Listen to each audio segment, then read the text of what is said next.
गुरु प्यारी साध संगत जी, नमस्कार जी। आप सब कैसे हो?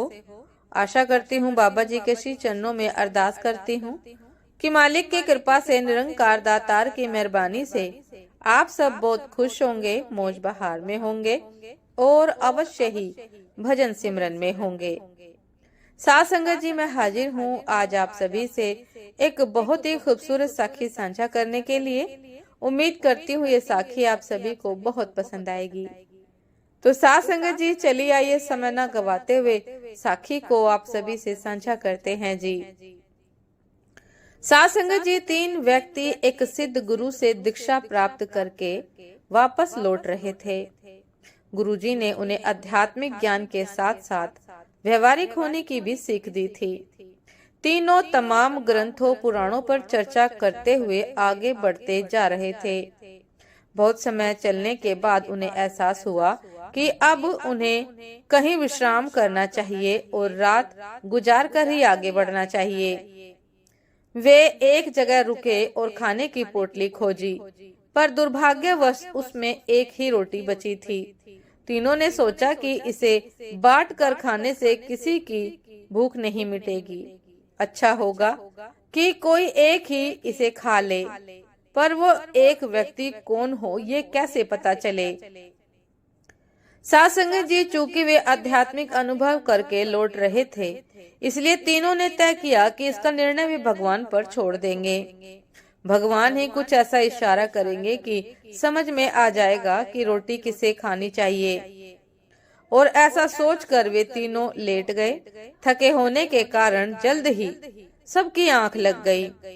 जब अगली सुबह वे उठे तो पहले व्यक्ति ने कहा, कल रात मेरे सपने में एक देवदूत आए। वे मुझे स्वर्ग की सैर पर ले गए।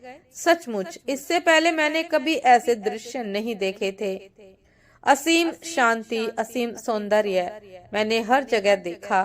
और जब मैं भ्रमण के अंतिम चरण में था तो सफेद वस्त्र पहने एक महात्मा ने मुझसे कहा कि पुत्र, ये लो रोटी, इसे प्रसाद समझो और अपनी भूख मिटाओ।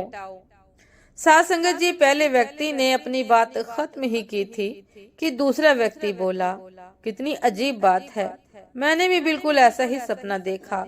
और अंत में एक महात्मा जी ने मुझे स्पष्ट निर्देश दिए कि मैंने जीवन भर लोगों का भला किया है, इसलिए रोटी पर मेरा ही हक बनता है। उन दोनों की बातें सुनकर तीसरा व्यक्ति चुपचाप बैठा था। तुमने क्या सपना देखा? पहले व्यक्ति ने पूछा। मेरे सपने में कुछ भी नहीं था, मैं कहीं नहीं गया और न ही मुझे कोई महात्मा दिखे।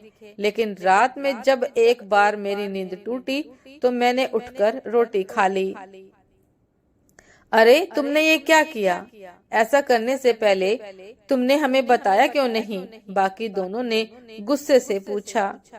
कैसे बताता, तुम दोनों अपने अपने सपनों में इतने दूर जो चले गए थे, तीसरे व्यक्ति ने कहा। और कल ही तो गुरुजी ने हमें बताया था कि आध्यात्मिक ज्ञान के साथ साथ व्यवहारिक ज्ञान का महत्व समझना चाहिए। मेरे मामले में भगवान ने जल्द ही मुझे संकेत दे दिया कि भूखों मरने से अच्छा है कि रोटी खा ली जाए, और मैंने वही किया। साध संगत जी, ये थी आज की एक बहुत ही खूबसूरत साखी कि जो व्यक्ति गुरु की शरण में रहता है और शिद्दत से गुरु के वचनों की पालना करता है, जीवन के हर सफर में उसे निर्णय लेने की क्षमता स्वतः ही आ जाती है। क्षेत्र फिर चाहे आध्यात्मिक ज्ञान का हो या व्यवहारिक ज्ञान का, गुरु की कृपा से निर्णय लेने की क्षमता उस भक्त में, उस शिष्य में आ जाती है। साध संगत जी, ये थी आज की एक बहुत ही खूबसूरत साखी। उम्मीद करती हूँ ये साखी आप सभी को बहुत पसंद आई होगी। यदि पसंद आई हो साध संगत जी, तो लाइक, कमेंट, शेयर करना ना भूलिएगा। चैनल पर जो भी नए हैं कृपा करके सब्सक्राइब कर लीजिएगा, ताकि चैनल पर मिलने वाली सभी शब्द साखियों की अपडेट आप सभी को समय पर मिलती रहे। साध संगत जी, आप हमें इंस्टाग्राम पर भी फॉलो कर सकते हैं। इंस्टाग्राम का लिंक डिस्क्रिप्शन बॉक्स में दिया गया है। तो साध संगत जी, दासी को अभी आज्ञा दीजिए।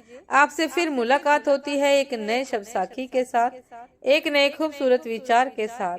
तब तक के लिए आज्ञा दीजिए। नमस्कार जी। सदा खुश रहिए, मुस्कुराते रहिए, भजन सिमरन अवश्य करते रहिए, अपने सतगुरु के भाने में रहिए, हुक्म की पालना कीजिए। नमस्कार जी।